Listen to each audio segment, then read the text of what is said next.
മനുഷ്യൻ്റെ ആത്മാവിനെ അല്ലാഹു തആല പിടിച്ചു തുടങ്ങുന്നത്, മലക്കുകൾ തുടങ്ങുന്നത് കാലിൻ്റെ അടുത്ത് നിന്നാണ്. കാരണം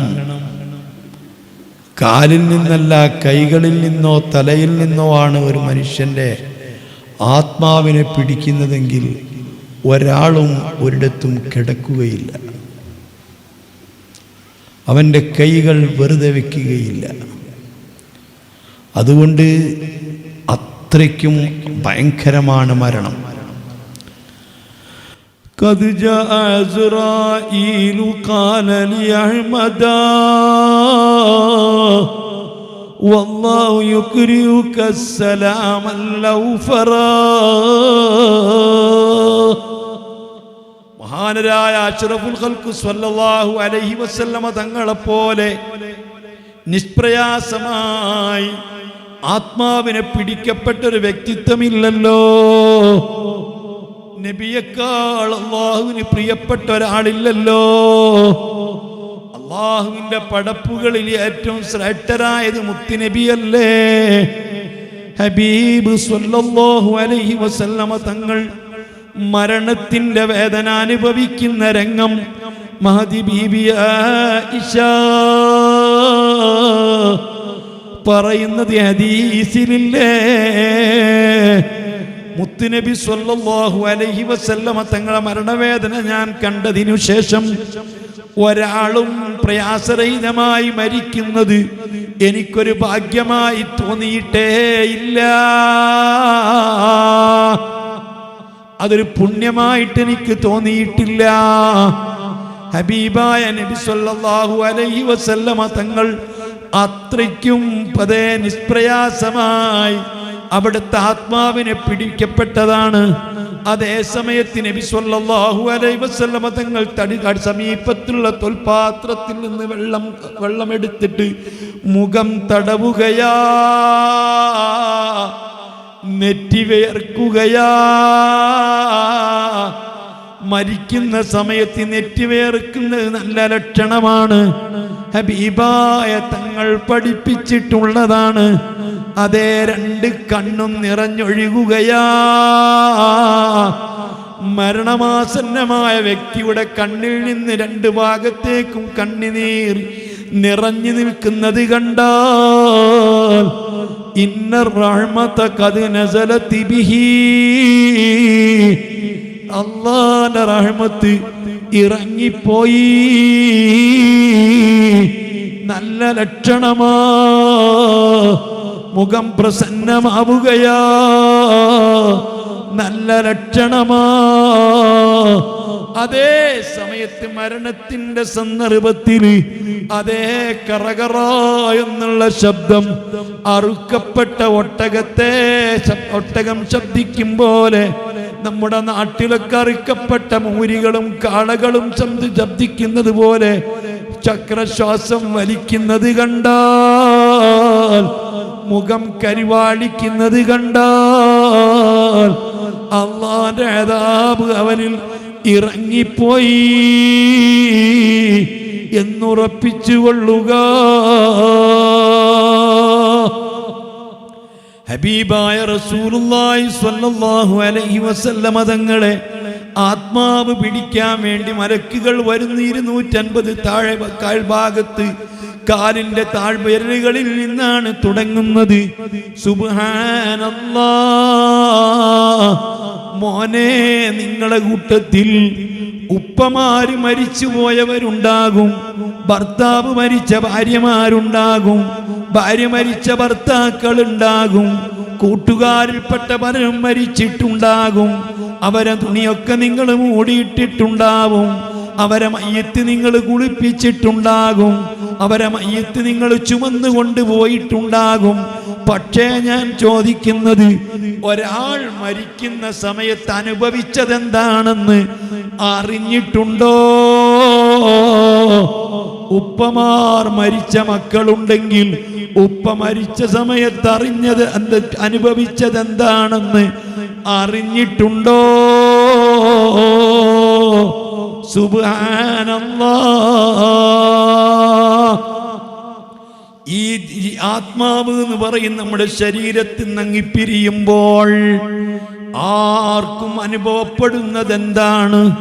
ഞാൻ ചോദിക്കട്ടെ സഹോദരന്മാരെ, സഹോദരിമാരെ, നമ്മൾ നല്ലൊരു മുള്ളാണി എടുത്തിട്ട്, ഒരു ഇരുമ്പിന്റെ ആണിയെടുത്തിട്ട് നിന്റെ നെറ്റിയുടെ ചെന്നിയിൽ കൂടി മേൽപോട്ടൊന്ന് തറച്ച് നീ കേറ്റുമോ? നെറ്റിയിൽ എവിടെയെങ്കിലും ഒരാണി നീ തറക്കുമോ? നിന്റെ കയ്യിന്റെ നഖത്തിന്റെ ഉള്ളിൽ കൂടി ഒരാണി അങ്ങോട്ട് തുളച്ചു കയറ്റാൻ ധൈര്യമുള്ള യുവാക്കളുണ്ടോ? ശരീരത്തിന്റെ ഏതെങ്കിലും ഒരു ഭാഗത്തിൽ കൂടി ഒരു ആണി ആ രൂപത്തിൽ തറക്കാൻ എനിക്ക് ധൈര്യമുണ്ടെന്ന് പറയാൻ കഴിയുന്ന മക്കളുണ്ടോ? സഹോദരാ, കഴിയില്ല. നഖത്തിന്റെ ഉള്ളിൽ കൂടി ഒരു ആണി കയറ്റിയാൽ, കാലിന്റെ നഖത്തിന്റെ ഉള്ളിൽ കൂടി ഒരാണി കയറ്റിയാൽ, അല്ലെങ്കിൽ മൂക്കിന്റെ 2 ദ്വാരങ്ങൾക്കിടയിൽ കൂടി ഒരാണി മേൽപോട്ട് തറച്ചു കയറ്റിയാൽ എന്തായിരിക്കും അവസ്ഥ? 2 കൈയും കാലുമൊക്കെ നമ്മളെ പലരും പിടിച്ചു വെച്ചുകൊണ്ട് നിർബന്ധിച്ച് ആണി കയറ്റിയാൽ നീ കിടന്ന് പെടയൂലേ, പൊട്ടിക്കരയൂലേ, ആർത്തു നീ കരയൂലേ? ഞാൻ ചോദിക്കുന്നു മോനെ, ഒരാണി അങ്ങ് കേറുമ്പോൾ നീ ഇങ്ങനെ കരയുന്നത് എന്തിനാണ്? ആണി കയറുമ്പോൾ നീ നെറ്റിയിൽ ഇങ്ങനെ ആണി കയറുന്ന സമയത്ത് വിതുമ്പിക്കരയുന്നത് എന്തിനാ? വേദന കൊണ്ട് സഹിക്കാൻ പറ്റാതെ കരയുകയാണ്. ഒരു മനുഷ്യന് പരമാവധി സഹിക്കാവുന്ന വേദന 40 ടൺ യൂണിറ്റ് വേദനയാണ്. അതിലും കൂടുതലാണ് പ്രസവിക്കുന്ന സമയത്ത് നോർമൽ പ്രസവം നടക്കുമ്പോൾ ഉമ്മമാർക്കുണ്ടാകുന്ന വേദന. പക്ഷേ പ്രസവിക്കുന്ന ഉമ്മമാര് ബോധം കെടാറില്ല, അവർക്ക് ബോധം നഷ്ടപ്പെടാറില്ല. പ്രസവിക്കുന്ന കുഞ്ഞിനെ വാരിയെടുക്കാൻ, ഉമ്മ വയ്ക്കാൻ, ആ കുഞ്ഞിന് മുലപ്പാല് കൊടുക്കാൻ അല്ലാഹു സുബ്ഹാനഹു വ തആല നിശ്ചയിച്ചിരിക്കുന്ന കാര്യങ്ങളാണ്. അതേ സമയത്ത് മോനെ, മരിക്കുന്ന സമയത്ത് നിന്റെ കാലുകളിൽ നിന്ന്, വേരലുകളിൽ നിന്ന് തുടങ്ങിയ വേദന മുട്ടുവരെ എത്തിയാൽ 50 വീതം മലക്കുകൾ അവിടെ കൊണ്ടുവന്ന് നിൽക്കുന്നതാണ്. അതുവരേക്കും നിന്റെ കാല് മുട്ടുവരെ മരണപ്പെട്ടു പോയി, നിന്റെ കാലുകൾ നിവർന്നു പോയി, അത് ചെരിഞ്ഞു പോയി, ഉള്ളൻ കാലുകൾ കുഴിഞ്ഞു പോയി. ആ നഖത്തിന്റെ അവിടെ എത്ര അമർത്തിയാലും പിന്നെ നിന്റെ കണ്ണ് നീച്ചു തുറക്കുകയില്ല, അറിയുകയില്ല. അതിനുശേഷം വേറെ 50 വീതം മലക്കുകൾ നിന്റെ ആത്മാവ് മുട്ടിൽ നിന്നെടുത്തിട്ട് നിന്റെ പൊക്കിൾ കൊടിയിലെത്തിപ്പോയി, അരവരേക്കും മരണപ്പെട്ടു പോയി. നിന്റെ 2 വൃഷ്ണങ്ങൾ മേൽപോട്ടുയർന്നു പോയി, കാലുകൾ തളർന്നു പോയി. നിന്റെ 2 കൈകളിലും അതേപോലെ 50 വീതം മലക്കുകളാണ്. ഒരു മനുഷ്യന് താങ്ങാവുന്നതിലധികം വേദന അവന്റെ കൈകളുടെ ഷോൾഡറിലെത്തിപ്പോയി. ആ ഷോൾഡറിൽ നിന്ന് പതിയെ വേദന നിന്റെ നെഞ്ഞിലേക്ക് ഇറങ്ങിയാൽ, ഇടഭാഗത്ത് ഹൃദയം സ്ഥിതി ചെയ്യുന്ന സ്ഥലത്ത് നിന്റെ നെഞ്ഞി വേദന അനുഭവപ്പെട്ടു തുടങ്ങിയാൽ, ഒരു മനുഷ്യനെ കൊണ്ട് സഹിക്കാൻ പറ്റില്ല 40 ടൺ യൂണിറ്റ് വേദനയേക്കാൾ കൂടുതൽ നിന്റെ ഹൃദയത്തിൽ വന്നു തുടങ്ങിയാൽ, ഇനി നീ ഉറപ്പിച്ചോ, ഹുങ്കാരങ്ങൾ നിന്നുപോയി, അഹങ്കാരം നിന്നുപോയി, നിന്റെ എല്ലാ വൻപത്തരങ്ങളും നിന്നുപോയി. ഇനി നിനക്ക് തിരിച്ചു വരവില്ല. സുബ്ഹാനല്ലാഹ്. എല്ലാ ഭാഗത്തിൽ നിന്നും ആത്മാവിനെ കൊണ്ട് ഹൃദയത്തിൽ കൊണ്ടിട്ട് പോയി. ഹൃദയത്തിൽ നീരാളിപ്പിടുത്തം പിടിച്ചുപോയി. നീരാളിപ്പിടുത്തം കൽബിൽ ആത്മാവങ്ങ് പിടിച്ചാൽ ആ പിടുത്തം പിന്നെ വിടില്ല. അപ്പോഴാണ് അസ്രായീൽ എന്ന മലക്ക് വരുന്നത്. മോനെ, നീ കേട്ടിട്ടുണ്ടോ? നീരാളി നൂറുകണക്കിന് കാലുകളുള്ള ഒരു ജീവിയാണ്. പാറയിലോ മണ്ണിലോ അതങ്ങ് പിടിച്ചാൽ പിന്നെ കിട്ടുകയില്ല. ആ രൂപത്തിൽ നിന്റെ ആത്മാവ് ഹൃദയത്തിൽ അങ്ങ് പിടിച്ചാൽ അതാണല്ലോ അതേ അറ്റാക്ക് ഉണ്ടാകുന്ന രോഗിയെ ഡോക്ടർമാരെ എടുത്തു കൊണ്ടു ചെന്നാൽ അവർ ശക്തമായി നെഞ്ഞത്തിടിക്കുന്നതും കാണാം. എന്തിനീ പിടുത്തമൊന്ന് വിട്ടുകിട്ടാൻ വിടൂല. മഹാനായ അസ്രായീൽ എന്ന മലക്കൊരു കൊക്ക കൊണ്ടുവന്ന് നിന്റെ ആത്മാവ് പതിയെ കുത്തിയെടുക്കുകയാണ്. അതിനുശേഷം നിന്റെ ചങ്കിലൂടെ വലിക്കുമ്പോൾ നിന്റെ ചങ്ക് മൊത്തം തുറന്നു പോയി, നിന്റെ വാ പൊളന്നു പോയി. ആരെങ്കിലും ഒരു മുഅ്മിനായ മനുഷ്യൻ മരിക്കുന്നത് കണ്ടിട്ടുണ്ടോ? ആരോഗ്യമുള്ള ഒരാൾ മരിക്കുന്നത് കണ്ടിട്ടുണ്ടോ? പരമാവധി തൻ്റെ വാ തുറന്നു പോയി, തൻ്റെ നാവ് പുറത്തേക്ക് തൂങ്ങിപ്പോയി, തൻ്റെ കണ്ണുകൾ മേൽപോട്ട് തുറിച്ചു പോയി, തൻ്റെ കവിളുകൾ കുഴിഞ്ഞു പോയി, തൻ്റെ മൂക്ക് ഓട്ടകൾ വികസിച്ചു പോയി. ഓരോ ശരീരത്തിൻ്റെ രോമക്കുത്തുകളിൽ കൂടി ഈ രൂപത്തിലുമുള്ള ആണികൾ തറക്കുന്നത് പോലെ നിന്റെ ഉപ്പ അനുഭവിച്ചിട്ടാ നിന്റെ ഉപ്പ മരിച്ചത്, നീ എൻ്റെ കൂട്ടുകാരൻ അനുഭവിച്ചിട്ടാ മരിച്ചത്. ഉമ്മമാരെ, ഉപ്പമാരെ, സഹോദരന്മാരെ, സഹോദരിമാരെ, നാളെ ഞാനും നീയും മരിക്കുമ്പോൾ നമുക്കനുഭവിക്കാനുള്ളതും അങ്ങനെ തന്നെ. ഇമാം ഗസാലി തങ്ങൾ ചോദിക്കുന്ന ഒരു ചോദ്യമുണ്ട്. ഇങ്ങനെയൊക്കെ മരിക്കുന്ന സമയത്ത് വേദനിക്കുന്നുവെങ്കിൽ എന്തുകൊണ്ട് മരിക്കുന്നവൻ കൈകാലുകൾ നിലത്തിട്ടടിക്കുന്നില്ല? അല്ലാഹുവിന്റെ റസൂല് പോലും ഒരു കാല് മറ്റേ കാലിന്മേൽ വെച്ച് വേദന അമർത്തി പിടിച്ചതാ. അറുക്കപ്പെട്ട കാളകളെയും മൂരികളെയും നിങ്ങൾ കണ്ടില്ലേ? ജീവ് പോകുന്ന സമയത്ത് കാലിന്മേൽ അമർത്തി വെച്ചുകൊണ്ട് വേദന സഹിക്കുന്നത് കണ്ടില്ലേ? എനിക്കും അത് വരൂലേ? നിങ്ങൾക്കും അത് വരൂലേ? അനുഭവിക്കാനില്ലേ? ഇമാം പറയുന്നു, എന്താണ് അങ്ങനെ പെടയാത്തത്, ആർത്ത് കരയാത്തത്, വാവിട്ട് നിലവിളിക്കാത്തത്? ഇമാം തന്നെ പറയുന്നു മറുപടി, ഒന്നുമല്ല. ഒരാൾ നിന്റെ കൈവിരലിൽ കൂടി ആണി തറയ്ക്കുമ്പോൾ അവിടെ മാത്രമേ നിനക്ക് വേദനയുള്ളൂ. നിന്റെ ചങ്കുകൾ ഫ്രീയാണ്, നിന്റെ വായകൾ ഫ്രീയാണ്, നിന്റെ നാവ് ഫ്രീയാണ്, നിന്നെ അലക്കുന്ന നാവ് ഫ്രീയാണ്, ശബ്ദിക്കുന്ന ചരാചര നാവ് ഫ്രീയാണ്, നീ പെടയുന്ന കൈകൾ നിനക്ക് ഫ്രീയാണ്, നിന്റെ കാലുകൾക്ക് ഫ്രീയാണ്. അതുകൊണ്ട് പെടയാനും പറയാനും വിളിക്കാനും നിനക്ക് പറ്റും. മരിക്കുന്ന സമയത്ത് നിന്റെ ശരീരത്തിൽ വേദനിക്കാത്ത സ്ഥലങ്ങളില്ല, വേദനിക്കാത്ത രോമക്കുത്തുകളില്ല. ചുണ്ടുകളിൽ വേദനയാ, ചങ്കുകളിൽ വേദനയാ, നാവിൽ വേദനയാ, കൈകളിൽ വേദനയാ. ഒരക്ഷരം മിണ്ടാൻ നിനക്ക് കഴിയില്ല, അനങ്ങാൻ നിനക്ക് കഴിയില്ല. അതുകൊണ്ട് നീ ശാന്തനായി കിടക്കുകയാ. നിന്റെ കണ്ണിൽ നിന്ന് ധാരധാര കണ്ണുനീർ പൊഴിക്കാനല്ലാതെ, കാമ്യം കാണിക്കാനല്ലാതെ നിനക്ക് പ്രതികരിക്കാൻ കഴിയൂല. മക്കളെ, നിങ്ങൾ കേൾക്കുന്നത് കെട്ടുകഥകളല്ല, നിങ്ങൾ കേൾക്കുന്നത് നോവലല്ല, നിങ്ങൾ കേൾക്കുന്നത് ഏതെങ്കിലും ചിത്രീകരണങ്ങളല്ല. വജാഅത് സക്റത്തുൽ മൗതി ബിൽ ഹഖ് ദാലിക മാ കുൻത മിൻഹു തഹീദ്.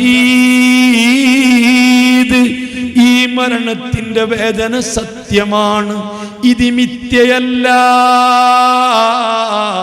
ദാലിക മാ കുൻത മിൻഹു തഹീദ്. നീ എത്ര ഓടി മറയാൻ ശ്രമിച്ചാലും ഓടാൻ കഴിയില്ല. എല്ലാ വെള്ളിയാഴ്ചയും നീ കേൾക്കാറില്ലേ, ഇന്നൽ മൗതല്ലദീ തഫിറൂന മിൻഹു ഫഇന്നഹു മുലാഖീകും സുമ്മ തുറദ്ദൂന ഇലാ ആലിമിൽ ഗൈബി വശഹാദ.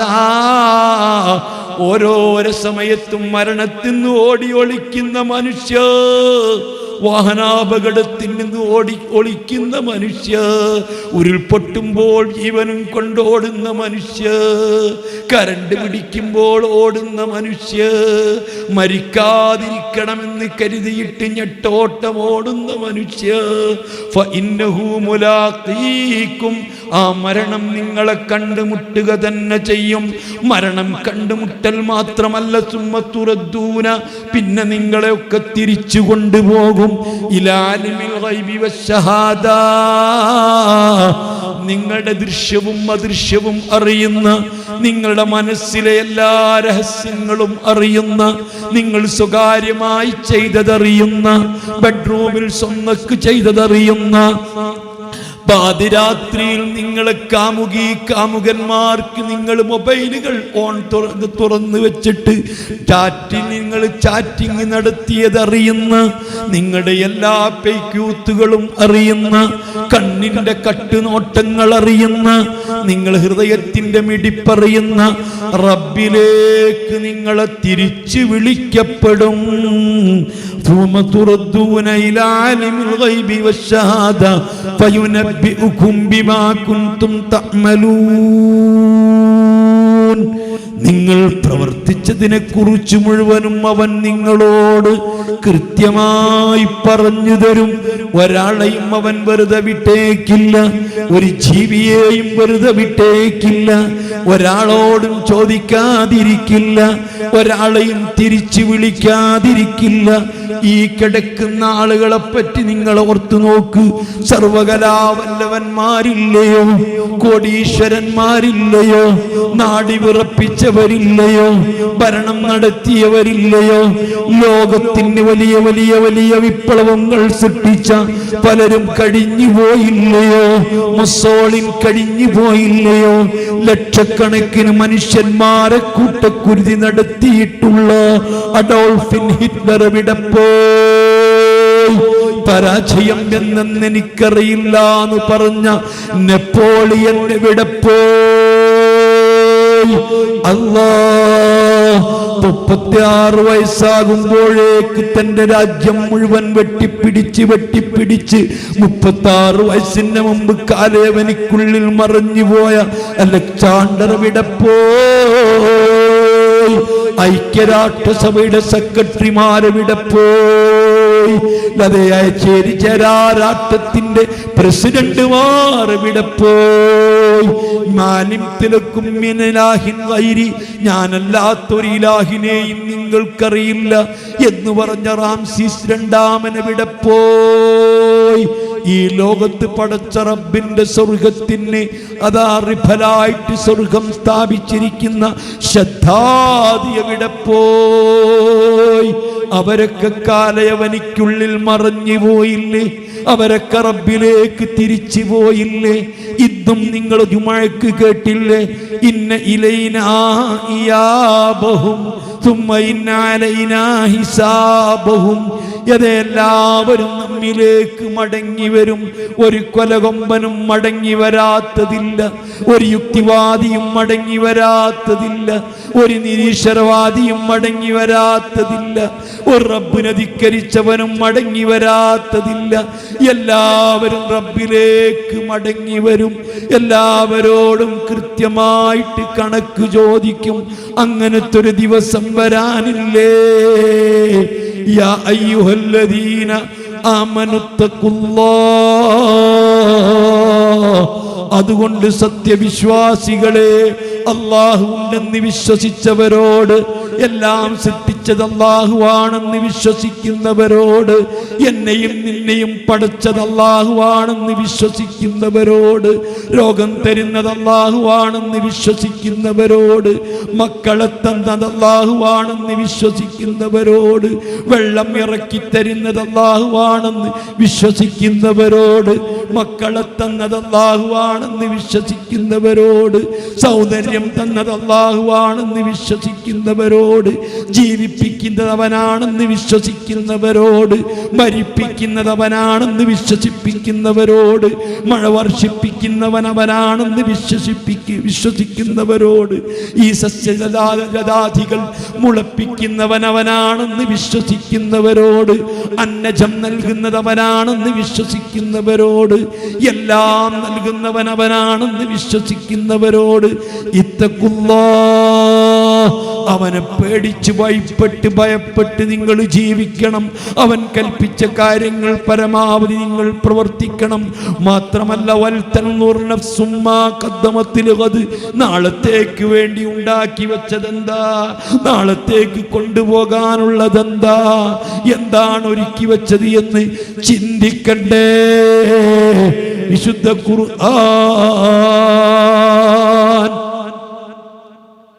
ഈ കൈകൾ മലർത്തിയിട്ട് തിരിച്ചു പോകുമ്പോൾ കൊണ്ടുപോവാൻ ഉള്ളതെന്താണ് എന്തെന്ന് ചിന്തിക്കണ്ടേ. ഇന്ന് ഞാനങ്ങ് മരണപ്പെട്ടാൽ, ഞാനോ നിങ്ങളോ മരിച്ചു പോയാൽ, നാളെ ഈ സമയമാകുമ്പോഴേക്ക് നമ്മൾ ഖബറിൽ ഈ എത്തിക്കഴിഞ്ഞു. ഖബറിലെത്തിയിട്ട് ചിന്തിച്ചിട്ട് കാര്യമുണ്ടാവും. ഖബറിലെത്തിയതിന് ശേഷം നിസ്കരിക്കാമായിരുന്നു എന്ന് ചിന്തിച്ചിട്ട് കാര്യമുണ്ടാ. ഖബറിലെത്തിയിട്ട് ധർമ്മം കൊടുക്കാമായിരുന്നു എന്ന് ചിന്തിച്ചിട്ട് കാര്യമുണ്ട. ഖബറിലെത്തിയതിന് ശേഷം അള്ളാഹുവിനോട് തൗബ ചെയ്യാമായിരുന്നു എന്ന് ചിന്തിച്ചിട്ട് കാര്യമുണ്ട. എന്തെങ്കിലും ഒരു ഫലമുണ്ടാ. അള്ളാഹു സുബ്ഹാനഹു ബഹുമാനപ്പെട്ട അഷ്റഫുൽ ഖൽഖ് മുത്ത് മുഹമ്മദ് മുസ്തഫ ആയിഷ ബീവി റളിയല്ലാഹു അൻഹ പറയുകയാണ്, ഞാൻ ചുരുക്കി അവസാനിപ്പിക്കുകയാണ്. ആയിഷ ബീവി റളിയല്ലാഹു അൻഹ പറയുകയാണ്, മുഹമ്മദ് മുസ്തഫ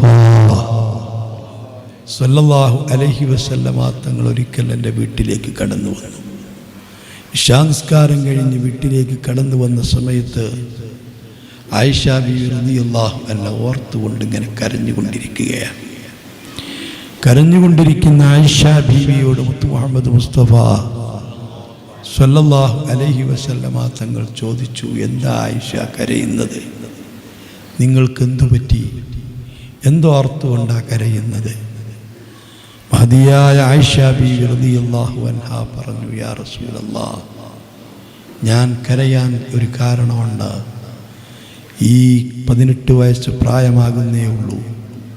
കാലച്ചെറുപ്പത്തിൽ തങ്ങളോടൊപ്പം ഭാര്യയായിട്ട് വന്ന പാവപ്പെട്ട ഞാൻ, 18 വയസ്സ് പ്രായമാമത്ത് മുഹമ്മദ് മുസ്തഫ തങ്ങൾ വഫാത്താകുന്ന സമയത്ത് ആയിഷ ബീവിക്ക് ഉള്ളത്, തങ്ങളും ഞാനും അങ്ങ് പിരിഞ്ഞു കഴിഞ്ഞാൽ റസൂലുള്ളാഹി സ്വല്ലല്ലാഹു അലൈഹി വസല്ലമ തങ്ങൾ ആയിഷ ബീവിൻ്റെ മടിത്തട്ടിൽ തലവെച്ചുകൊണ്ട് കിടക്കുമ്പോൾ അവിടുത്തെ ഷറഫാക്കപ്പെട്ട താടിയിലെയും തലയിലെയും നരച്ച രോമങ്ങൾ ഞാൻ എണ്ണി നോക്കി. റസൂലുള്ളാഹി സ്വല്ലല്ലാഹു അലൈഹി വസല്ലമ തങ്ങൾക്ക് 18 രോമങ്ങളെ നിരച്ചിട്ടുണ്ടായിരുന്നുള്ളൂ, അല്ലെങ്കിൽ 20-ൽ താഴെ. അത്ര രോമമേ തങ്ങൾക്ക് നിരച്ചിട്ടുണ്ടായിരുന്നുള്ളൂ. രോമം നിരച്ചത് കണ്ടപ്പോൾ മരണത്തിനെക്കുറിച്ചാണ് ഞാൻ ചിന്തിച്ചു പോയത്. തങ്ങളുടെ ഈ നിരച്ച രോമങ്ങൾ കണ്ടപ്പോൾ തങ്ങൾ മരിക്കുമെന്ന് ഞാൻ ഓർത്തുപോയി. തങ്ങളെങ്ങാനും മരണപ്പെട്ടാൽ തങ്ങളില്ലാത്തൊരു ജീവിതത്തെക്കുറിച്ച് ചിന്തിച്ചു പോയി. തങ്ങളില്ലാതെ ഞാനെങ്ങനെ ജീവിക്കും? തങ്ങളില്ലാത്തൊരു മദീനയെക്കുറിച്ച് ഞാൻ ചിന്തിച്ചു പോയി. തങ്ങളില്ലാത്ത ഒരു മസ്ജിദുൻ നബവിയിലെ മെഹ്റാബിനെ കുറിച്ച് ചിന്തിച്ചു പോയി. തങ്ങളില്ലാത്ത ഒരു അവസ്ഥയെക്കുറിച്ച് ഞാൻ ചിന്തിച്ചു പോയി. അങ്ങനെ എൻ്റെ ചിന്തകൾ ഇങ്ങനെ മാറി മാറി മാറി മാറി മറിഞ്ഞ് പലതും ഓർത്ത് അറിയാതെ കണ്ണിൽ നിന്ന് കണ്ണുനീര് വീണുപോയി. ആയിഷ ബീബി റളിയല്ലാഹു അൻഹയോട് തങ്ങൾ പറയുന്നു, ആയിഷ, എന്നാൽ അതിലും ഭീകരമായ കാര്യം നിനക്ക് ഞാൻ അറിയിച്ചു തരട്ടെയോ ആയിഷ? അഷ്റഫുൽ ഖൽഖ് സ്വല്ലല്ലാഹു അലൈഹി വസല്ലമ സുദീർഘമായ ഹദീസിൽ നമുക്ക് കാണാം, ആയിഷ ബീവിക്ക് പറഞ്ഞു കൊടുക്കുന്നു, ആയിഷ, ഒരു മനുഷ്യൻ്റെ ആത്മാവ് ശരീരത്തിൽ നിന്നങ്ങ് പിരിഞ്ഞാൽ ആത്മാവിന് ഒരു തേനീച്ചയുടെ വലിപ്പമാണ്, ഒരു ചെറുതേനീച്ചയുടെ വലിപ്പമാണ്. അത് കൃത്യമായി മെർക്കുറിയുടെ സ്വഭാവമാണ്. അത് മണ്ണ് കൊണ്ട് പടക്കപ്പെട്ടതല്ല, തീ കൊണ്ട് പടക്കപ്പെട്ടതല്ല. ആത്മാവിന് മെർക്കുറിയുടെ സ്വഭാവമാണ്. ഒരിക്കലും അത് പിടിക്കാൻ കിട്ടില്ല, വഴിക്കലിച്ച് നിൽക്കും. ആ തേനീച്ചയുടെ വലിപ്പത്തിലുള്ള ആത്മാവിനെ മലക്ക് വായിലൂടെ പുറത്തേക്കെടുത്താൽ സ്വർഗത്തിൽ നിന്ന് കൊണ്ടുവന്ന ഉടയാടകളെ കൊണ്ട്, വസ്ത്രങ്ങളെ കൊണ്ട്, തൂവാല കൊണ്ട് മലക്കുകൾ അതിനെ പൊതിയുന്നതാ. മുഅ്മിനായ മനുഷ്യന്റെ ആത്മാവാണെങ്കിൽ, മുഅ്മിനായ മനുഷ്യന്റെ ആത്മാവാണെങ്കിൽ ആത്മാവിന് സ്വർഗീയ തൂവാല കൊണ്ട് പൊതിയുന്നതാണ്, പൊതിഞ്ഞു മലക്കുകൾ കൊണ്ടുപോകുന്നതാണ്. അതുകൊണ്ടല്ലേ നമ്മൾ പറയുന്നു, ഇന്നാ ലില്ലാഹി വ ഇന്നാ ഇലൈഹി റാജിഊൻ. നമ്മളൊക്കെ അള്ളാഹുവിൻ്റെ സൃഷ്ടികളാണ്, അള്ളാഹുവിൻ്റെ പടപ്പുകളാണ്, അള്ളാഹുവിൻ്റെ അടിമകളാണ്, അള്ളാഹുവിലേക്ക് തന്നെ മടങ്ങിപ്പോകുന്നവരാണ്. റബ്ബിൽ നിന്ന് വന്ന ആത്മാവ് റബ്ബിലേക്ക് തന്നെ തിരിച്ചു പോകും. തിരിച്ചു പോകുമ്പോൾ ഒരു മുഅ്മിനായ മനുഷ്യനാണെങ്കിൽ, യാ അയ്യുഹൻ നഫ്സുൽ മുത്മഇന്ന ഇർജിഇ ഇലാ റബ്ബികി റാദിയത്തൻ മർദിയ, സമാധാനത്തോടെ ശാന്തിയോടെ അഹങ്കാരമില്ലാതെ ധിക്കാരമില്ലാതെ താൻ തോന്നിത്തമില്ലാതെ അനുസരിച്ചുകൊണ്ട് വിനയാന്വിതനായി ജീവിച്ച ആത്മാവേ, റബ്ബിലേക്ക് മടങ്ങുക. റാദിയത്തൻ, റബ്ബിൻ്റെ അനുഗ്രഹങ്ങൾ കണ്ട് തൃപ്തിപ്പെട്ട് മടങ്ങുക. മർദിയ, റബ്ബിൽ നിന്ന് കിട്ടുന്ന പ്രതിഫലം അവൻ്റെ തൃപ്തിയോടുകൂടി നീ മടങ്ങുക എന്ന് വിളിച്ചു പറയപ്പെടും. ആ നിലക്ക് ആത്മാവിനെ പൊതിഞ്ഞിട്ട് മലക്കുകൾ കൊണ്ടുപോകുമ്പോൾ എല്ലാ മലക്കുകളും ഈ ആത്മാവിനെ സ്വീകരിക്കാൻ വേണ്ടി കാത്തു നിൽക്കുന്നു. ഒന്നാം ആകാശത്ത് എത്തുമ്പോൾ അവിടെ ഒരു പാറാവുകാരനായ മലക്കുണ്ട്. ആ മലക്ക് ഈ ഭൂമിയിൽ നിന്ന് എന്ത് മേൽപോട്ട് ഉയർത്തപ്പെടുമ്പോഴും ചോദിക്കും, ആരാണ്, എന്താണ്? ഹബീബ് തങ്ങൾ മിഅ്റാജിന്റെ രാത്രിയിൽ ആകാശാരോഹണം നടത്തിയപ്പോൾ എല്ലാ ആകാശത്തുള്ള പറാബുകാരും ചോദിച്ചിട്ടുണ്ട്, ആരാണ്? ഇത് ജിബ്രീലാണ്. കൂടെ ആരാണ്? മുഹമ്മദ് റസൂലുള്ളാഹിയാണ്. അങ്ങനെ സന്തോഷത്തോടെ സമ്മതം കിട്ടിയിട്ടാണ് എല്ലാ ആകാശങ്ങളും കടന്നത്. ഈ ദുനിയാവിൽ നിന്ന് റബ്ബിലേക്കൊരാത്മാവ് മടങ്ങുമ്പോൾ എല്ലാം റബ്ബിൽ ചെന്ന് ചേരും, എല്ലാം റബ്ബിലേക്ക് മടക്കപ്പെടും. ആ മടക്കപ്പെടാൻ ഒന്നാം ആകാശത്തെത്തുമ്പോൾ ഇന്നാലിന്ന സ്ഥലത്ത് വെച്ചുള്ള ഇന്നാലിന്ന മനുഷ്യന്റെ ആത്മാവാണ് വരുന്നത് എന്ന് ചോദിക്കപ്പെടുമ്പോൾ മറുപടി പറയപ്പെട്ടാൽ ആത്മാവിൻ്റെ കൂടെ ഈ മലക്കുകൾ വെച്ചിരിക്കുന്നൊരു കാര്യമുണ്ട്. ഉമ്മമാരെ നിങ്ങൾ അറിയണം, ഉപ്പമാരെ അറിയണം, ഇടത്തും വലത്തും നമുക്കൊരു മലക്കുകളുണ്ട്. റഖീബ് അതീദ് എന്ന്. മാ യൽഫിദു മിൻ ഖൗലിൻ ഇല്ലാ ലദൈഹി റഖീബുൻ അതീദ്. നാം ചെയ്യുന്ന നന്മക്കും തിന്മക്കും എല്ലാം സാക്ഷി നിൽക്കുന്ന മലക്കുകളാ, ഓപ്പറേറ്റർമാരായ മലക്കുകളാ. ഒരു CCTV നമ്മുടെ ശരീരത്തിൽ ഘടിപ്പിച്ചിട്ടുണ്ട്. ആ CCTVയിൽ ഒരു ചെറിയ മെമ്മറി ഉണ്ട്. ആ മെമ്മറിയിൽ നമ്മുടെ പ്രവർത്തനങ്ങൾ രേഖപ്പെടുത്തുന്നുണ്ട്. എന്തെല്ലാം പ്രായപൂർത്തിയെത്തിയതിനു ശേഷം ഞാനും നിങ്ങളും ചെയ്യുന്നുണ്ടോ, ആ ചെയ്യുന്നത് മുഴുവനും ഈ മെമ്മറിയിൽ രേഖപ്പെടുത്തുന്നുണ്ട്. ഈ മരിക്കുന്നതോടുകൂടി മെമ്മറി ആത്മാവിൻ്റെ കൂടെ വെക്കുന്നുണ്ട്. അല്ലാഹ് ഒന്നാം ആകാശത്തെ മലക്കുകൾ ഈ മെമ്മറി നോക്കുമ്പോൾ നമ്മുടെ വിശ്വാസത്തെക്കുറിച്ച് നോക്കും. അല്ലാഹുവിലുള്ള, മുത്തുനബിയിലുള്ള, മലക്കുകളിലുള്ള, അന്ത്യനാളിലുള്ള, ആഖിറത്തിലുള്ള, സ്വർഗത്തിലുള്ള, നരകത്തെക്കുറിച്ചുള്ള, വിചാരണയെക്കുറിച്ചുള്ള വിശ്വാസത്തെക്കുറിച്ച് കൃത്യമായിട്ട് പരിശോധിക്കും. ആ വിശ്വാസം കറക്റ്റാണെങ്കിൽ ആത്മാവിനെ സ്വീകരിച്ച് സെലക്ട് ചെയ്യുന്നു. രണ്ടാനാകാശത്തേക്ക്. രണ്ടാനാകാശത്തെ മലക്കുകൾ നോക്കുന്നത്, നമ്മുടെ മെമ്മറിയിൽ പരിശോധിക്കുന്നത് നമ്മുടെ നിസ്കാരമാണ്. നിസ്കാരം കൃത്യമായി നിസ്കരിച്ചവനാണോ, അവിടെയും സ്വീകരിക്കപ്പെട്ട് മൂന്നാനാകാശത്തേക്ക് സെലക്ട് ചെയ്യുന്നു. മൂന്നാനാകാശത്ത് പരിശോധിക്കപ്പെടുന്നു നമ്മുടെ നിസ്കാരം. ജക്കാത്തിൽ കൃത്യത പാലിച്ചവനാണോ, അവിടുന്ന് സെലക്ട് ചെയ്ത് റബ്ബിൻ്റെ അടുത്ത് നാലാനാകാശത്ത് നമ്മുടെ നോമ്പിനെ കുറിച്ച് പരിശോധിക്കും. നോമ്പ് കൃത്യമാണോ, അതിനെക്കുറിച്ച് പഠിച്ചിട്ടുണ്ടോ, പഠിച്ചതുപോലെ പ്രവർത്തിച്ചിട്ടുണ്ടോ, അത് യഥാവിധിക്ക് നിർവഹിച്ചിട്ടുണ്ടോ. അതിലും വിജയിച്ചാൽ പിന്നീട് തൊട്ടടുത്ത ആകാശത്തിൽ നോക്കുന്നത് ഹജ്ജും ഉംറയുമാണ്. അത് കഴിഞ്ഞാൽ പിന്നെ നമ്മുടെ സ്വഭാവമാണ്. അത് കഴിഞ്ഞാൽ നന്മ കൊണ്ട് കൽപ്പിച്ചതും തിന്മയെ തൊട്ട് വിരോധിച്ചതുമാണ്. ഈ കടമ്പകൾ മുഴുവനും കഴിഞ്ഞാലേ ആകാശത്തിന്റെ മുകളിൽ എല്ലാം കഴിഞ്ഞ ശേഷം റബ്ബിന്റെ തിരുസവിധത്തിലേക്ക് നമ്മുടെ ആത്മാവിനെ എത്തിക്കുന്നു.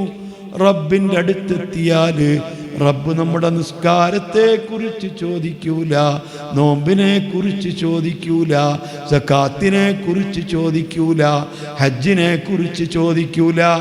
നമ്മുടെ ആത്മാർത്ഥത മാത്രമാണ് റബ്ബ് പരിശോധിക്കുന്നത്.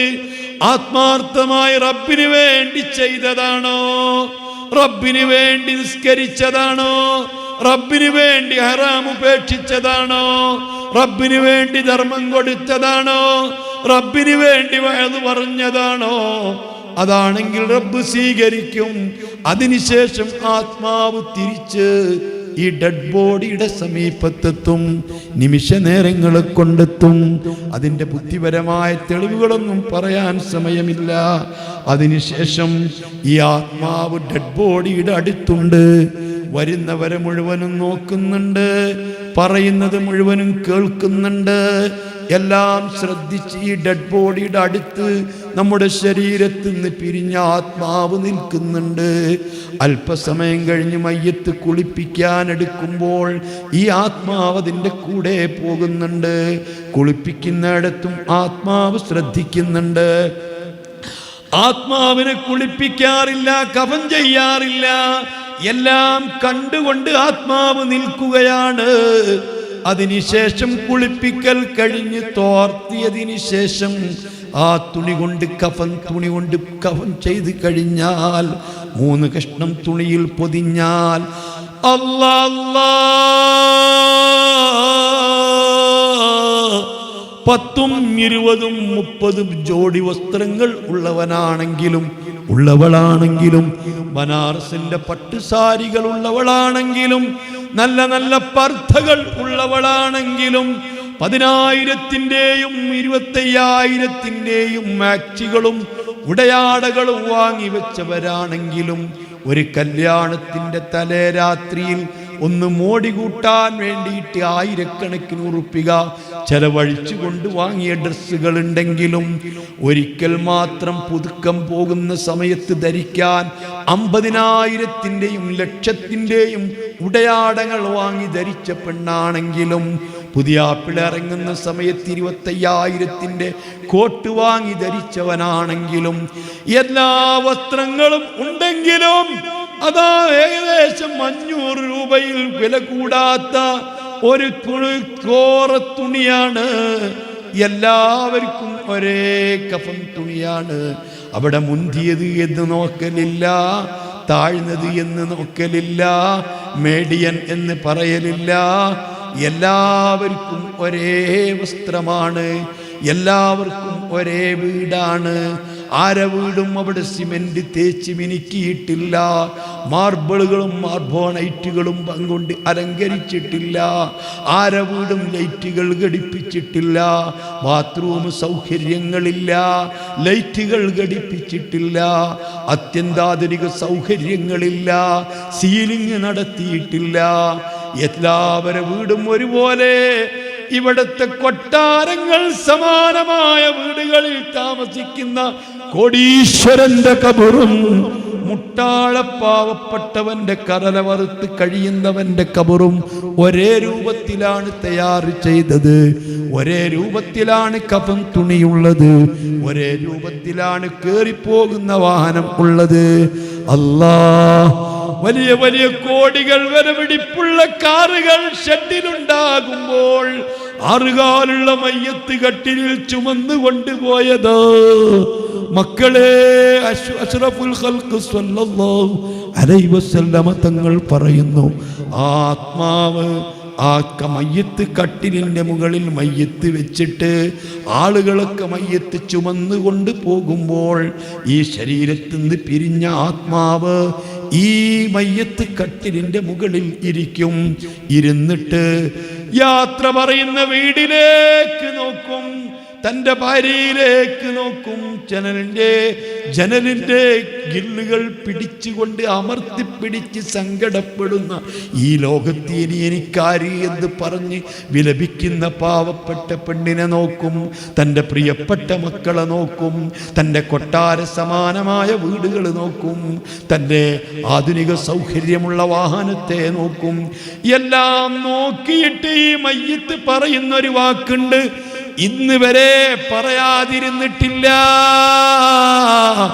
പറയാതിരിക്കുകയില്ല. സുബ്ഹാനല്ലാഹ്. ഇവിടുന്ന് ഗൾഫിലേക്ക് പോകുന്ന സമയത്ത് തൻ്റെ പ്രിയപ്പെട്ട ഭാര്യ റൂമിലേക്ക് വിളിച്ചിട്ട് ഒരു മുത്തം കൊടുത്തിട്ട് ബാപ്പായെ കെട്ടിപ്പിടിച്ചിട്ട് ഉമ്മായെ കെട്ടിപ്പിടിച്ചിട്ട് ഭാര്യൻ്റെ ഒക്കത്തിരിക്കുന്ന പൊന്നുമോളെ ചുംബിച്ചിട്ട് കണ്ണുനീർ തുടച്ചുകൊണ്ട് യാത്ര പോകുന്ന എത്ര ആളുകളുണ്ട്. ഏതാനും അവിടെ ഇവിടെ നിന്ന് വിട്ടാൽ തന്നെ പിന്നെ നിരന്തരമായിട്ട് ബന്ധപ്പെടുന്നു. IMOയിൽ വിളിക്കുന്നു, വാട്സാപ്പിൽ വിളിക്കുന്നു, അങ്ങനെ പല വീഡിയോ കോൾ ചെയ്യുന്നു. ഇങ്ങനെയൊക്കെ അറിയാനുള്ള സംവിധാനങ്ങളുണ്ട്. അതേ സമയത്ത് സ്വന്തം പള്ളിക്കാട്ടിൽ കബറിൽ നിന്ന് 60 മീറ്റർ പോലും ദൂരെയില്ലാത്ത വീട്ടിലേക്ക് ഒരു സന്ദേശം എത്തിക്കാൻ നിർവാഹമില്ല. തൻ്റെ 60 മീറ്റർ അപ്പുറത്ത് കിടക്കുന്ന ഭർത്താവിനെ കുറിച്ചറിയാൻ വീട്ടിലുള്ള ഭാര്യക്ക് സംവിധാനങ്ങളില്ല, മക്കൾക്ക് സംവിധാനങ്ങളില്ല, സ്വന്തക്കാർക്ക് സംവിധാനങ്ങളില്ല, കൂട്ടുകാർക്ക് സംവിധാനങ്ങളില്ല. ഇനി തിരിച്ചു വരില്ല. ആയിരങ്ങൾ 10,000 കൊല്ലങ്ങൾ കഴിഞ്ഞാലും ഈ ഭർത്താവിന് തിരിച്ചു വരില്ല, ഈ ഉപ്പയന് തിരിച്ചു വരില്ല, ഈ മക്കളന് തിരിച്ചു വരില്ല. ആ രൂപത്തിൽ യാത്ര പോകുന്ന സമയത്ത് ഈ മയ്യത്ത് കട്ടിലിൻ്റെ മുകളിൽ കിടന്ന് ആത്മാവ് പൊട്ടിക്കരഞ്ഞ് പറയുന്നൊരു വാക്കുണ്ട്, ആയിഷാ, എൻ്റെ ഉമ്മമാരറിയാൻ, ഉപ്പമാരറിയാൻ, സഹോദരങ്ങൾ അറിയാൻ. അവസാനമായിട്ട് ഈ മയ്യത്ത് പറയുന്നത്, കരയുന്ന യാ ജമാഅത്തി, എൻ്റെ വേർപാടിൽ മനംനൊന്ത് കരയുന്ന കുടുംബമേ, എൻ്റെ കൂട്ടുകാരെ, എൻ്റെ മക്കളെ, എൻ്റെ ഭാര്യമാരെ, എൻ്റെ ബന്ധുക്കളെ, എന്തിനാണ് നിങ്ങൾ കരയുന്നത്? ലാ തഗറന്നകുമുദ്ദുനിയാ കമാ ഗറത്നി, ഈ ദുനിയാവ് എന്നെ വഞ്ചിച്ചതുപോലെ നിങ്ങളെ വഞ്ചിക്കരുത്, എനിക്ക് പെട്ടതുപോലെ നിങ്ങൾക്ക് വന്നു പെടരുത്. ഞാൻ ഈ യാത്രയെക്കുറിച്ച് മറന്നുപോയി. ഈ യാത്രയ്ക്ക് വേണ്ടി ഒന്നും ഒരുക്കി വെച്ചില്ല. ഈ യാത്രയെക്കുറിച്ച് ചിന്തിച്ചില്ല. 2 കൈ മലരുമെന്ന് ചിന്തിച്ചില്ല. 2 കാലുകൾ തളരുമെന്ന് ചിന്തിച്ചില്ല. നാവുകൾ നിലയ്ക്കും എന്ന് ചിന്തിച്ചില്ല. എൻ്റെ എല്ലാം നഷ്ടപ്പെടും എന്ന് ചിന്തിച്ചില്ല. എനിക്ക് സംഭവിച്ച് നിങ്ങൾക്ക് സംഭവിക്കരുത്. ദാത്തൽ ഔബിക്കും കമാല ഇബബി. ഈ ദുനിയാവ് എന്നെ കളിപ്പിച്ചതുപോലെ നിങ്ങളെ കളിപ്പിക്കല്ല. ഈ ദുനിയാവിലെ സുഖങ്ങളും സൗകര്യങ്ങളും ഈ സുഖലോലുപതയോടുകൂടെയുള്ള ജീവിതവും കണ്ട് നിങ്ങൾ മയങ്ങിയതുപോലെ, ഞാൻ മയങ്ങിയതുപോലെ, ഞാൻ നശിച്ചതുപോലെ നിങ്ങൾ നശിക്കരുതേ. നിങ്ങൾ കളിക്കരുതേ. നിങ്ങൾ തളരരുതേ എന്ന് പറയാതെ ഒരു മയ്യത്തും വീട്ടിൽ നിന്നിറങ്ങിയിട്ടില്ല, വീട്ടിൽ നിന്നിറങ്ങുകയില്ല. ബഹുമാനപ്പെട്ട ആയിഷ ബീവി പറയുന്നു, ഉമറുൽ ഫാറൂഖ് തങ്ങൾ പറയുന്നു, കട്ടിലേറിപ്പോകുന്നു, പള്ളിയിൽ കൊണ്ടിറക്കുന്നു, മയ്യത്ത് നിസ്കരിക്കുന്നു, നിസ്കരിച്ച് തീരുമ്പോഴേക്ക് പലരും ഇറങ്ങിപ്പോകുന്നു. നിന്റെ വീട് കാണാൻ സമയം കിട്ടുന്നില്ല, നിന്റെ കബറ് കുഴിച്ചത് കാണാൻ സമയമില്ല. അവസാനമായി നിന്നെ വീട്ടിലേക്ക് ഇറക്കി വെക്കുമ്പോ നിന്റെ ആ വീടുദ്ഘാടന ചടങ്ങൊന്ന് പങ്കെടുക്കാൻ പോലും നിന്റെ ബന്ധുക്കൾക്ക് സമയമില്ല, കുടുംബങ്ങൾക്ക് സമയമില്ല, നിന്റെ അയൽവാസികൾക്ക് സമയമില്ല. നിന്നെ കൂടെ കളിച്ച ക്ലബ്ബുകളിലും നിശാ ക്ലബ്ബുകളിലും മറ്റു തോന്നിവാസങ്ങൾക്ക് മുഴുവനും നിന്നെ കൊണ്ടുപോയ നിന്റെ കൂട്ടുകാർക്ക് സമയമില്ല. നിന്നെ കബറിലേക്ക് ഇറക്കി വെച്ച് നിന്റെ മേൽഭാഗത്ത് മൂടുകല്ലുകൾ വെക്കുന്നതിന്റെ മുമ്പ് നിന്റെ തലക്കു മീതെയുള്ള കെട്ടുകൾ അഴിച്ച് നിന്റെ മുഖത്തിൻ ഭാഗത്തുള്ള കഫംപുട നീക്കി ഒരു പിടി മണ്ണെടുത്ത് അത് വെള്ളം ചേർത്തി കുഴച്ച് നിന്റെ കവളിന്റെ താഴ്ഭാഗത്ത് വെച്ച് നിന്റെ കവളുകൾ അമർത്തി വെക്കുന്നു. പെങ്ങളെ, നീ ലിഫ്റ്റ് കൊടുത്തുകൊണ്ട് ഭംഗിയാക്കിയിരിക്കുന്ന നിന്റെ മുഖങ്ങള്, മൈക്കപ്പ് ചെയ്ത നിന്റെ മുഖങ്ങള്, പെയിന്റ് കൊടുത്ത നിന്റെ മുഖങ്ങള്, പൊട്ടിയിട്ട നിന്റെ മുഖങ്ങള്, നിന്റെ ചുവപ്പിച്ച നിന്റെ ചുണ്ടുകള്, മൺമഷേരിയിരിക്കുന്ന നിന്റെ കണ്ണുകള്, ഒരുപാട് സൗന്ദര്യവർദ്ധക വസ്തുക്കളെ കൊണ്ട് ബോഡി പിടിപ്പിച്ച് മയ്യത്തിലേക്ക് പോലും നീ മരിച്ച വീട്ടിലേക്ക് പോലും പോകുന്ന സമയത്ത് അലങ്കരിച്ചു പോയ പെങ്ങളെ, ആ മുഖം ഈ മണ്ണിലേക്ക് അമർത്തി വെച്ചിട്ട് നിന്റെ മേൽഭാഗത്ത് ഭാരിച്ച കല്ലുകൾ വെച്ചിട്ട് അവസാനത്തെ ദ്വാരവും തുറ്റിയടച്ചിട്ട് ചുറ്റുഭാഗത്ത് നിൽക്കുന്നവരൊക്കെ മണ്ണ് വാരി എറിഞ്ഞിട്ട് നിന്റെ കബറ് മൊത്തം നീ കൊണ്ടുകൊണ്ട് നിറച്ചിട്ട് മീസാൻ കല്ല് കുത്തിയിട്ട് ഒരു തൊട്ടി വെള്ളവും ഒഴിച്ചിട്ട് ഒരു ഫാത്തിഹ ഓതി ദുആ ചെയ്തിട്ട് നിന്റെ സ്വന്തക്കാർ, നിന്റെ പ്രിയപ്പെട്ടവർ, നിന്റെ കൂട്ടുകാർ, നിന്റെ എല്ലാ തോന്നിവാസങ്ങൾക്കും കൂട്ടുനിന്നവർ, നിനക്ക് എല്ലാ കളികൾക്കും കൂട്ടുകൊണ്ടു നിന്നവർ, നിന്റെ കല്യാണത്തിന്റെ തലേന്ന് അന്യപുരുഷന്മാരോടൊന്നിച്ച് നിതംബം വരേണ്ടി നിൽക്കുന്ന മുടിയുമായി കുലുങ്ങി കുലുങ്ങി കളിച്ച നീ, അള്ളാഹുവിന്റെ ദീന്റെ കരിവാരി തെച്ച നീ, ഹബീബിനെ മറന്ന നീ, ഫാത്തിമ ബീവിയെ മറന്ന നീ, ജഅഫർ തങ്ങളെ മറന്ന നീ, സിദ്ദീഖുൽ അക്ബർ മറന്ന നീ, ഈ അല്ലാഹുവിനെ മറന്ന നീ, നിന്നെ നിന്റെ കൂട്ടുകാരൊക്കെ പറയുന്നൊരു വാക്കുണ്ട്, പറയാതെ പറയുന്ന വാക്കുണ്ട്, ഇന്ന് മുതൽ എനിക്കടന്നോ നീയായി നിന്റെ പാടായി, ഇനി ഞങ്ങൾ തിരിച്ചു വരില്ല, ഞങ്ങളിലേക്ക് നിന്റെ വിവരങ്ങളൊന്നും അറിയില്ല. എത്ര കാലമായി കിടക്കുന്നവർ കിടക്കാൻ തുടങ്ങിയിട്ട്, എത്ര കാലമായി ഇസ്രാഫീൽ ഒന്ന് ഊതിയെങ്കിൽ എന്ന് ചിന്തിച്ച് കാത്തിരിക്കുന്നു. ഇത് ഓർക്കണേ മക്കളെ, ഇത് ചിന്തിക്കണേ മക്കളെ.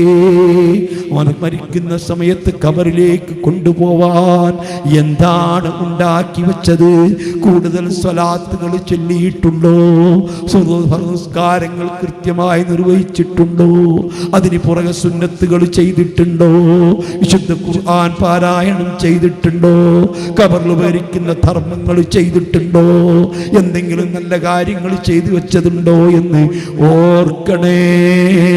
അർഹമുർ റാഹിമീനായ അൽ മലിക്കുൽ ജബ്ബാറായ സർവാധിനാഥനായ അല്ലാഹു ഇതൊക്കെ പറയാൻ കേൾക്കാൻ തൗഫീഖ് തന്ന പോലെ ഉൾക്കൊണ്ട് ജീവിക്കാൻ അല്ലാഹു നമ്മെ അനുഗ്രഹിക്കട്ടെ. ഇജാബത്തുള്ള സദസ്സിൽ അല്ലാഹു ഉൾപ്പെടുത്തി തരട്ടെ. അല്ലാഹു നമ്മളെ കബൂൽ ചെയ്യട്ടെ. അല്ലാഹ് മരിക്കുന്ന സമയത്ത് നിറഞ്ഞ മനസ്സോടെ നിറഞ്ഞ ഈമാനോടെ കൽബിലങ്കി മരിക്കുന്ന മുത്തഖീങ്ങളുടെ കൂട്ടത്തിൽ ഉൾപ്പെടാൻ ആവശ്യമായ സൽക്കർമ്മങ്ങൾ ചെയ്യാൻ അല്ലാഹു ഇതൊക്കെ ഒരു നിമിത്തമായി നമ്മിൽ നിന്ന് കബൂൽ ചെയ്യട്ടെ.